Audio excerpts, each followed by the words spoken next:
கரூரில் விஜயின் பரப்புரையில் ஏற்பட்ட கூட்ட நெரிசலில் சிக்கி 41 பேர் உயிரிழந்த சம்பவம் குறித்து சிபிஐ விசாரணை மேற்கொள்ள உச்சநீதிமன்றம் அதிரடியாக உத்தரவிட்டுள்ளது.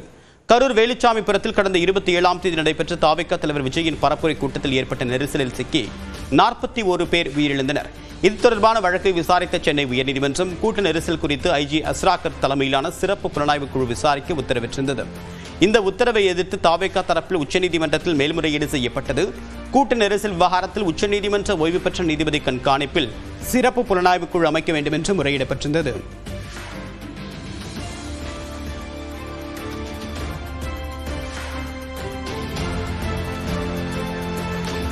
அதே நேரம் கூட்ட நெரிசல் வழக்கை சிபிஐக்கு மாற்றக் கோரி பாஜக மற்றும் கூட்ட நெரிசலில் பாதிக்கப்பட்டோர் தரப்பில் மனுக்கள் தாக்கல் செய்யப்பட்டன.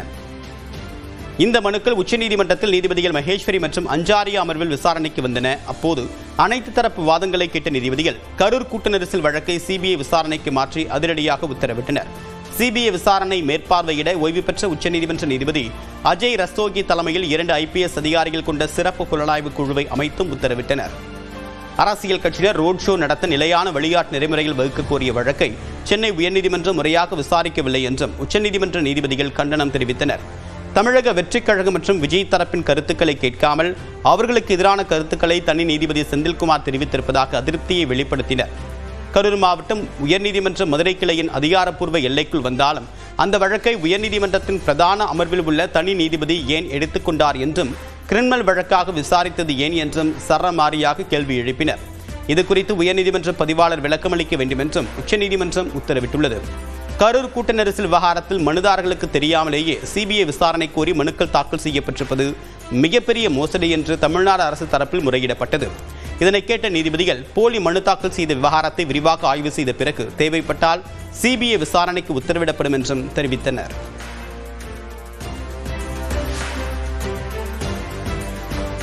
கரூர் சம்பவம் தொடர்பாக உச்சநீதிமன்றத்தில் தங்களுக்காக வாதாட சட்ட உதவி மையத்தின் மூலமாக வழக்கறிஞரை ஏற்படுத்தி தருமாறு நெரிசலில் சிக்கி உயிரிழந்த சிறுவனின் தாய், மனைவியை இழந்த நபர் ஆகியோர் கோரிக்கை விடுத்துள்ளனர். கரூரில் தாவேகா தலைவர் விஜயின் பரப்புரையின் போது ஏற்பட்ட கூட்டு நெரிசலில் சிக்கி 9 வயது சிறுவன் பிரதீக் சந்திரா உட்பட 41 பேர் உயிரிழந்தனர். இந்த வழக்கை சிபிஐ விசாரணைக்கு மாற்ற உத்தரவிடக் கோரி சிறுவனின் தந்தை பன்னீர்செல்வம், சந்திராவின் கணவர் செல்வராஜ் பெயரில் மனுக்கள் தாக்கல் செய்யப்பட்டிருந்தன. இந்நிலையில் மகனின் இறுதிச் சடங்கிற்கு கூட வராத தன்னுடைய கணவர் சிபிஐ விசாரணை கோரி வழக்கு தொடுத்திருப்பதாக சிறுவனின் தாயார் ஷர்மிளா குற்றம் சாட்டியிருந்தார். இதேபோன்று தன்னை ஏமாற்றி கையொப்பம் பெறப்பட்டதாக செல்வராஜும் குற்றம் சாட்டினார்.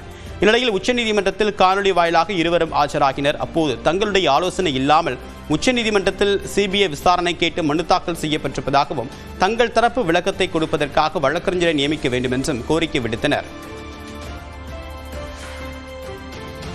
கையெழுத்து போட்டேன், அது இப்போ ரத்து பண்ண சொல்லி கொடுத்துருக்குங்க. அது எதோ தெரியாமல் வேறு பேப்பரில் போட்டால் நான் மக்கியானால தான் ஃபோன் பண்ணி கேட்டேன், எதுக்கு கையெழுத்து வாங்கிச்சுன்னு. அது ஒன்றும் இல்லை, பையனுக்கு வேலை சமாசமாக மாதிரி இறந்து போனதுக்கு பணம் சேர்த்து பண்ணுறாங்க சொன்னாங்க. அதனால் ஏற்றம் போட்டேன். அது வேண்டாம், எனக்கு ரத்து பண்ணி விட்டுங்க. நான் அண்ணாடி கூலி காசு நான் அப்பப்போ இதை பண்ணிட்டு இருக்கணும், எனக்கு அதுவும் வேண்டாம், ரத்து பண்ணணும். தாவேகாவின் கோரிக்கையை உச்சநீதிமன்றம் ஏற்றிருப்பதாக தாவேகா தேர்தல் பிரச்சார மேலாண்மை பிரிவு பொதுச் செயலாளர் ஆதவ் அர்ஜுனா தெரிவித்திருக்கிறார். உச்சநீதிமன்ற வளாகத்தில் செய்தியாளர்கள் சந்தித்த இவர் இவ்வாறு கூறியுள்ளார்.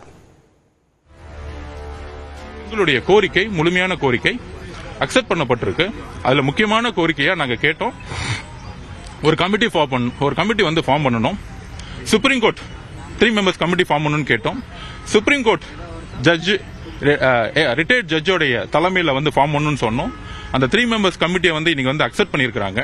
எங்களுடைய பெட்டிஷன்ஸ் இன்னைக்கு அக்செப்ட் பண்ணப்பட்டு கரெக்டான ஜட்ஜ்மெண்ட்ஸ் வந்திருக்கு. கரூர் கூட்ட நெரிசல் தொடர்பாக தமிழ்நாடு அரசு அமைத்த ஒரு நபர் ஆணை விசாரணைக்கு தடையில்லை என்று தமிழ்நாடு அரசு சார்பில் ஆஜரான மூத்த வழக்கறிஞர் வில்சன் தெரிவித்திருக்கிறார். உச்சநீதிமன்ற வளாகத்தில் செய்தியாளர் பேசியவர் கூட்ட நெரிசல் வழக்கில் உச்சநீதிமன்றம் வழங்கியது இடைக்கால தீர்ப்புதான் என்றும் கூறியுள்ளார். ஏற்கனவே அமைக்கப்பட்ட அருணா ஜெகதீசன் கமிஷன் பற்றி நீதிமன்றத்தில் இன்னைக்கே சொல்லிட்டாங்க, அதை நாங்கள் டச் பண்ணலன்ட்டாங்க. அருணா ஜெகதீசன் அந்த 1 மேன் கமிஷன் அவங்க ஆணையம் தொடரும், அது ரத்தாகலை.